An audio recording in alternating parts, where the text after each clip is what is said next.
सुप्रभात बच्चों। आज मैं आपको मुंशी प्रेमचंद द्वारा रचित नशा कहानी पढ़ाने जा रही हूँ। सबसे पहले मैं उसका सारांश आपको समझा देना चाहती हूँ। तो इस कहानी में दो दोस्तों का जिक्र है। एक जमींदार का बेटा है और दूसरा जो है गरीब क्लर्क का। तो जमींदार का जो बेटा है उसका नाम ईश्वरी है और गरीब क्लर्क का बेटा जो है उसका नाम जो है वीर। तो दोनों एक ही साथ पढ़ते हैं। तो यहाँ पर देखो ईश्वरी काफ़ी रईस है और वीर जो है वह काफ़ी गरीब है। तो ईश्वरी जो है हमेशा क्या है नौकरों को डांटा करता था, उनके ऊपर जुल्म किया करता था। इस पर वीर क्या है उस पर विरोध करता था, ठीक है ना। तो यहाँ पर देखो वीर जो है हमेशा गरीब लोगों का पक्ष लेता था और जमींदारों की निंदा किया करता था। पर इस पर ईश्वरी कुछ नहीं कहता था क्योंकि उसके पास जो है उतनी दलीलें नहीं हुआ करती थी, वह सेफ गार्ड नहीं कर पाता था, तो वो चुपचाप मुस्कुरा देता था। तो इस प्रकार एक बार दशहरे की छुट्टी आई तो छुट्टियों में सब के सब क्या है अपने अपने घर चले गए। पर वीर के पास पैसे नहीं थे, इसलिए वह सोचता है जब पैसे नहीं है वह हॉस्टल में रहकर ही अपनी पढ़ाई पूरी करेगा। तो इतने में ईश्वरी उसे कहता है कि क्यों ना दशहरे की छुट्टी वे उनके साथ बिताएं, एक साथ पढ़ना भी हो जाएगा।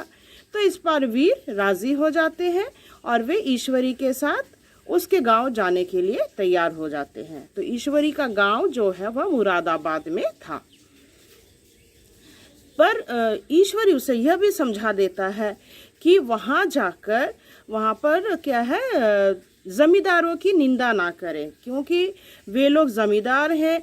आसपास गांव में काफ़ी ज़मींदार लोग रहते हैं और वहाँ जाकर यदि ज़मींदारों की निंदा करें तो बहुत बुरा होगा।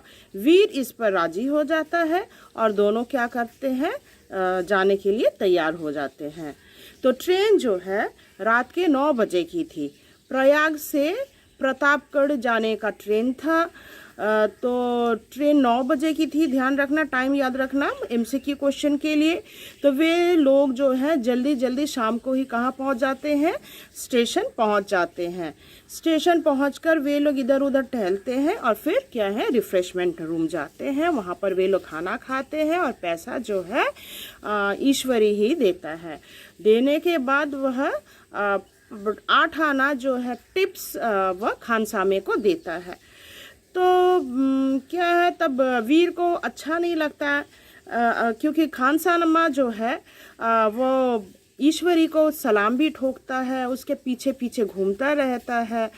तो इसको सलाम नहीं करता, वीर को कोई सलाम नहीं करता। मतलब अब क्या देखो इससे यह साफ पता चल जा रहा था कि मालिक कौन है और पिछलग्गू कौन है, क्योंकि ईश्वरी ने बहुत अच्छे वस्त्र पहन रखे थे और वीर जो है वह तो बहुत ही सादे लिबास में था।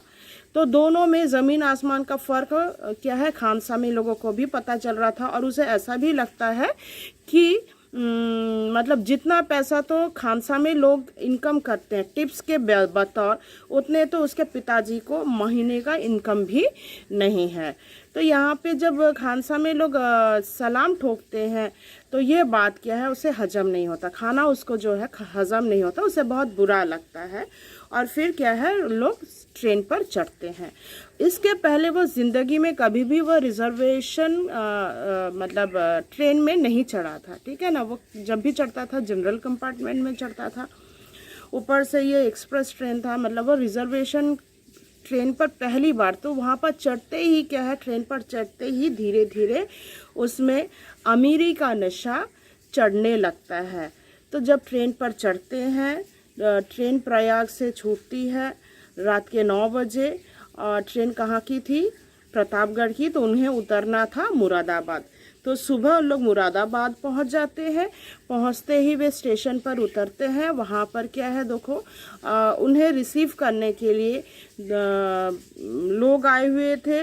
वहां पर क्या है 2 भद्र पुरुष आए हुए थे, 5 बेगार आए थे, फिर राम हरक रियासत अली उन्हें लेने के लिए आए थे। अब रियासत अली के पूछने पर पता चल वे उन्हें कहते हैं, ईश्वरी कहते हैं कि वे सादे लिबास में रहते हैं, मगर वे काफ़ी रईस हैं, वे महात्मा गांधी के चेले हैं, भक्त हैं, इसलिए वे सादे लिबास में रहते हैं। नहीं तो सालाना तो इनका क्या है, काफ़ी रोजगार है, 2 लाख के करीब तो इनका सालाना टैक्स ही देते हैं। इस प्रकार वह बड़ा चढ़ाकर क्या है, वह वीर के बारे में बताते हैं। तो सभी क्या है, उसको भी सलाम ठोकते हैं और उन्हें बहुत आदर सत्कार के साथ वे अपने घर ले जाते हैं। वीर को क्या है, ईश्वरी के घर ले जाते हैं। तो अब जब वहाँ पहुँचते हैं तो वीर देखता है उसका घर मानो किला के बराबर हो, इतना बड़ा घर, किले के समान। तो वह सोचता है बाप रे बाप क्या अमीर है, आसपास नौकर चाकर भरे हुए हैं। घर पहुंचते ही लोग क्या है, नौकर चाकर उनके पैर धुलवाते हैं, ठीक है, सब कुछ खाने का इंतज़ाम करते हैं। तो उसे बहुत अच्छा लगता है और धीरे धीरे क्या है, उसमें अमीरी का नशा चढ़ने लगता है। ईश्वरी अपने पिताजी के साथ, ताऊ जी के साथ, जो भी हैं चाचा लोग, तो सबके साथ ईश्वरी ये वीर का परिचय करवाते हैं और सभी को यही कहते हैं कि वे महात्मा गांधी के परम भक्त हैं, इसीलिए वे सादे लिबास में रहते हैं। तो इस प्रकार वहाँ पर वह काफ़ी ठाट बाट से रहने लगा। अब उसे भी धीरे धीरे क्या है, नौकरों की आदत चढ़ने लगी, ठीक है, आदत पड़ने लगी। अब वो अपने हाथों से कोई काम नहीं करता है, सारा काम क्या है, नौकरों के ऊपर छोड़ देता है। तो इतनी अमीरी की नशा उसके ऊपर चढ़ गया कि वह यहाँ तक अपने कपड़े भी जो हैं वह नौकरों के द्वारा ही पाट करवाता है। तो पैर धुलवाने लगा, रोज के रोज पाँव दबवाने लगा नौकरों से।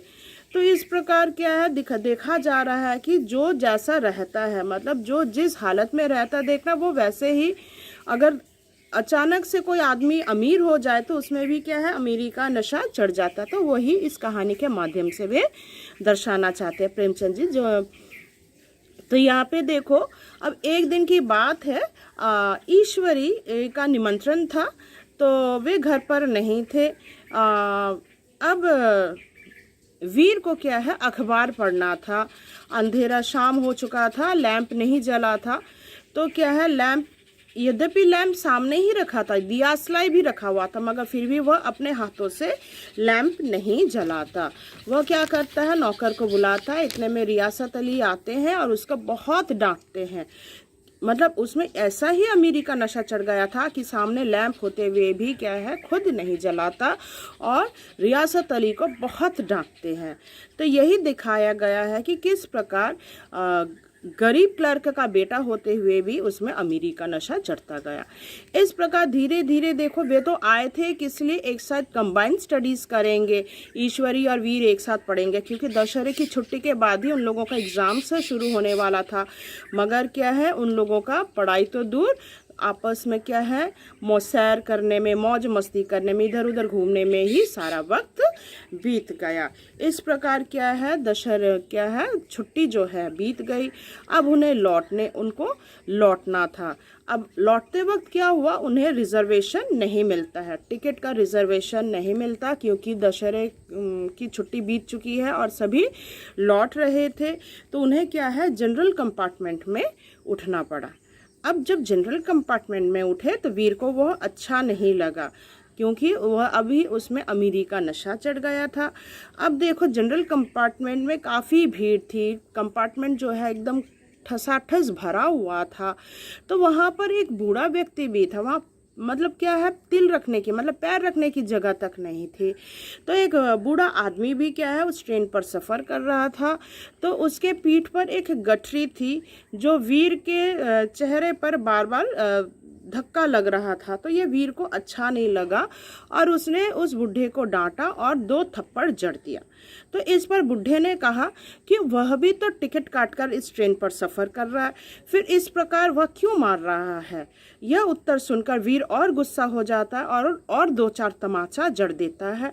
इससे ट्रेन में जो बाकी लोग सफ़र कर रहे थे वे वीर के ऊपर भड़क पड़ते हैं और उन्हें बुरा भला कहते हैं।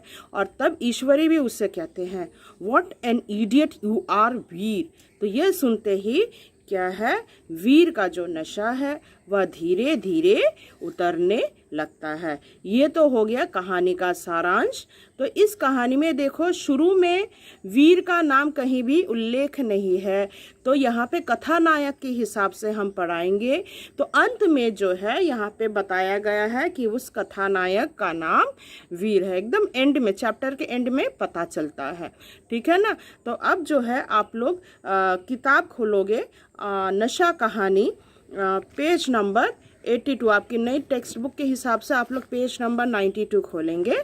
तो मैं अब जो है ये कहानी मैं पढ़ाने जा रही हूँ।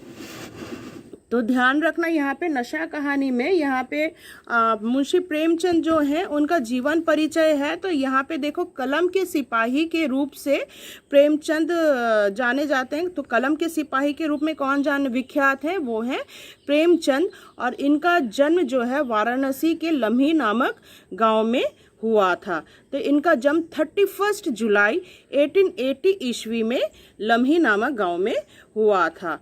तो यहाँ पे देखो उनकी जो बचपन में जो है वे उर्दू में जो लिखते थे, नवाब राय के नाम से विख्यात थे, वे नवाब राय के नाम से लिखते थे। उर्दू में प्रथम जो प्रकाशित कहानी है वो है सोजे वतन। ठीक है, सोजे वतन नाम याद रखना। तो यह उनकी उर्दू की प्रथम जो है कहानी है। और ये जो है अंग्रेज सरकार ने इसे जब्त कर दिया था। अंग्रेजों ने जब जब्त कर लिया तो तब वे क्या है अपना नाम बदलकर उन्होंने प्रेमचंद नाम से वे लिखते थे। ठीक है ना। वही धनपत राय के नाम से वे विख्यात हैं, धनपत राय और नवाब राय, तो वे सभी प्रेमचंद के ही नाम हैं। तो इसके अलावा उन्होंने माधुरी, हंस आदि पत्रिकाओं का भी संपादन किया। तो माधुरी और हंस में अंडरलाइन कर लोगे, माधुरी और हंस नामक पत्रिकाओं में इन्होंने काम किया। उनकी जो प्रमुख रचनाएं हैं ये इम्पॉर्टेंट है, ये सभी याद कर लेना। जैसा है सेवा सदन, कायाकल्प, निर्मला, प्रेमाश्रम, कर्मभूमि, रंगभूमि, गबन, गोदान इनके प्रमुख उपन्यास हैं। इसके अलावा कामायनी भी इनकी गलत बोल दिया, निर्मला। सोजे वतन, प्रेमदशी, प्रेम पूर्णिमा आदि इनकी कहानी संग्रह है। इनकी कहानियां जो है मानसरोवर, अंडरलाइन करना, मानसरोवर जो कि 8 भागों में संग्रहित किया गया है। तो इनकी कहानियां जो है मानसरोवर में संग्रहित है। करबला संग्राम, बलि की वेदी इनके नाटक हैं। तो इनके प्रमुख नाटक भी याद रखना। महाजनी सभ्यता जो है इनकी निबंध है। और अच्छा, इनके पूस की रात, अब कहानियों में देखो पूस की रात, काकी, बूढ़ी काकी, मंत्र, ईदगाह, पंच परमेश्वर, नमक का दारोगा, बड़े घर की बेटी, नशा इनकी आदि जो है इनकी बहुचर्चित कहानियां हैं। तो कहानियों के नाम भी आप लोग याद रखेंगे। इनकी कहानियों में मानवीय संवेदना जो है सजीव हो उठी है। और इनकी मृत्यु जो है 8 अक्टूबर 1936 ईस्वी में हुई। तो ये है उनका जीवन परिचय। तो मैं कहानी की जो शुरुआत है वो मैं आपको अगले पाठ में, अगले भाग में मैं करवाऊंगी। तो मैंने आपको कहानी का सारांश एवं प्रेमचंद का जीवन परिचय मैंने आपको समझा दिया, पढ़ा दिया है। तो अब जो है मैं अगले पाठ में, पार्ट 2 में मैं कहानी शुरू करूंगी। आशा करती हूँ आपको जो सारांश है वो आपको समझ में आया होगा।